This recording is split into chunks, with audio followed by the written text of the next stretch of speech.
Hey folks, this is Sharon Restrepo, president of the Florida Real Estate Investors Association, bringing you another edition of The Fan, the FLREIA Action News. And we're back in South Florida. It's warmer than I expected. Yeah, not as refreshing as it is up in North Carolina, but this is home, so here we are.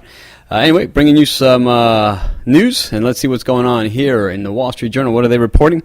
Fraudsters are bringing down home values. Now, what do we say?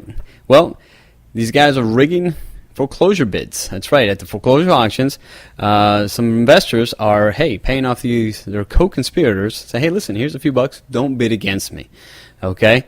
And not that it's happening here locally. It probably has. But the Department of Justice has arrested a few guys around the country, one in North Carolina.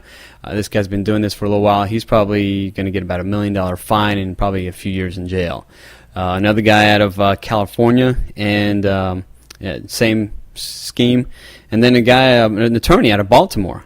He just pled guilty to rigging tax lien auctions. So, everybody's in for some money here. So, and that's so what's happening is they're getting these dirt cheap properties. Obviously selling them at a profit, but still lower than probably some of the other homes that are on the market. So. Bringing down the value. So this is what they're concerned about. So the Department of Justice is looking into this. All right, the Daily Business Review, they're reporting that Bank of America may owe up to $20 billion in bad loans.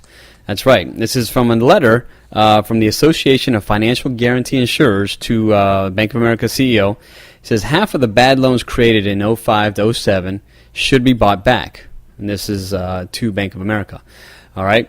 That's going to run them anywhere from 10 to 20 billion bucks. Okay, but these deep pockets and these expensive lawyers are holding things up. So both sides are battling on what's going to happen and who's going to pay what. So far to date, the repurchases of have cost lenders $9.8 billion. And one expert is saying that U.S. lenders could incur losses from $55.3 billion to $179.2 billion on these buybacks. So there's a lot of negotiating going on right now between lenders and these guarantors such as Fannie and Freddie and other mortgage insurance companies. So trying to get out of having to pay for that. So anyway. That's what's going on there. Orlando, their multifamily market is booming. Yeah. What's going on out there? Well, these guys are buying up properties out there. Several large properties have been scooped up by investors in recent days. One investment group, they bought a 428-unit Class A property. This is just in the same week where they had just purchased another large multifamily property. Okay. And so they're getting deals. They're stealing them. So prices are falling. And because of the strict lending standards, banks are not lending on anything that's 85% occupied or less. So if you don't have a good occupancy, you're not going to get a loan. So this is hurting some of these sellers. Seller financing is going to be the key to them to be able to unload these properties. But we are seeing things moving in the Orlando area. So these investors are excited. Court rules against property tax breaks. Now you guys know we've had our Save Our Homes amendments of 1995 and the Amendment 1 in 2008 that helped us maintain our real estate tax properties lower.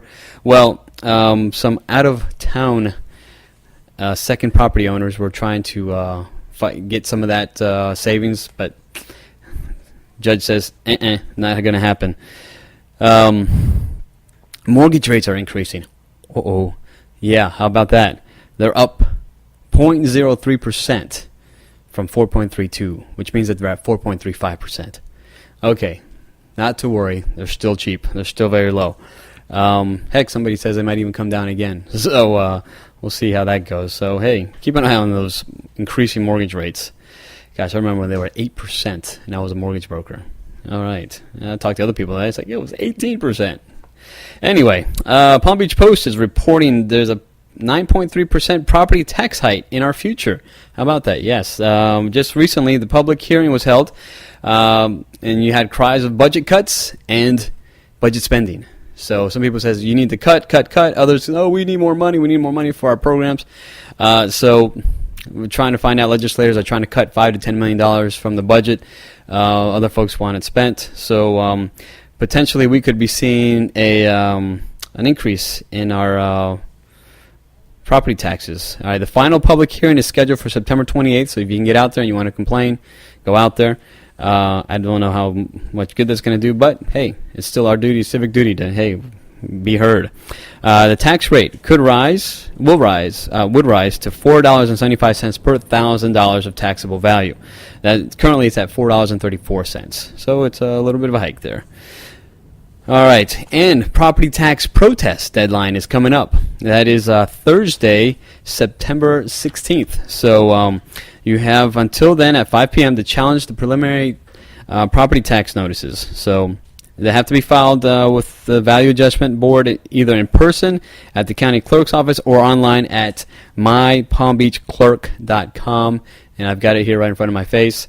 mypalmbeachclerk.com. It costs $15 to file the petition, so if you need to do it, get it done. All right. Other thing here, Palm Beach Post reporting, government funds spur foreclosed home sales. As our nonprofit landmark, we're also looking at some of these funds at NSP funds that they're talking about. These are the Neighborhood Stabilization Program funds.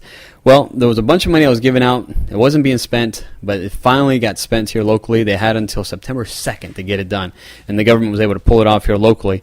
They had about around $12 million, $27.7 million that had to get spent.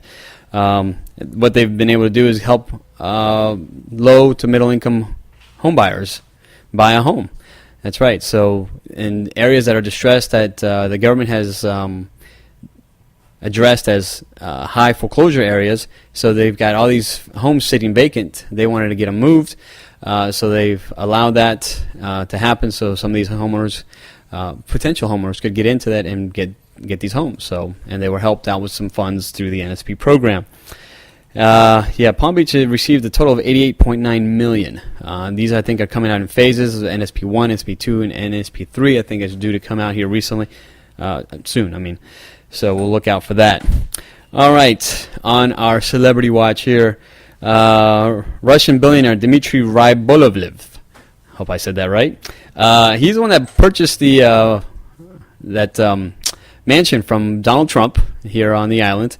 He paid $95 million. Donald wanted $100, but I guess gave him a break, $5 million discount there. He is in a battle with his estranged wife. Yes, they're going through a divorce. She wants half of his estate. Now the guy is worth $6 to $12 billion. So obviously she's got a lifestyle that she needs to maintain, and she wants half. So she's filed the pleading here in Palm Beach County that, hey, I want that property. I think she's filed a lis pendens. So, yes, what to do with all that money, right? Problems. So, yeah, right now the property, actually, they wouldn't get what they paid for it. It was assessed this year for $48 million. That's down 38% from 2009. It was assessed at $78 million. So, I guess it's probably not going to hurt him up too much. He's got a few billion left over. All right, Miami Dolphins. Hey, we beat the Bills. Good job, guys. Wasn't pretty. They could have done better, I think. But, hey, we got the job done, so we won. Now we face the Vikings up on the 19th. So, Pastor Craig, coming after your guys. All right, what's going on at the FLREIA? Don't forget our Pepsi Challenge. We need your votes. Vote every day. You've seen the ticker tape here, the websites, you're getting in the emails, so vote. We need to move up. We're moving up slowly, but we need more help. We need more votes, so keep voting every day, twice a day, text and online. All right, September 16th is our monthly meeting, and Sharon will be teaching us Wholesaling Made Easy, and she makes it look easy, so you definitely want to learn from her. And then our partnership bus tour on the 18th. That's a Saturday half-day workshop, so you definitely want to join or sign up for that. And join us on that. Great learning experience. You get to see and touch what she's talking about. Our cash flow game's coming up on Friday, October 1st. So come on out and see if you can get out of the rat race. And then we have a Success Strategies Wholesale Partner Training on October 9th. That's a Saturday, October 9th. So for those of you in the partnership training, get on that. And then our ticker tape contest winner is Miss Nancy Williams. Congratulations. You did it again, Nancy. All right. And remember, follow us on Twitter, Facebook, LinkedIn, YouTube, whatever we got, we're there. And FLREIAblog.com. All right, that's the news for this week. Thanks for tuning in, and I look forward to seeing you at any one of our upcoming events. This is Juan Restrepo signing off. God bless.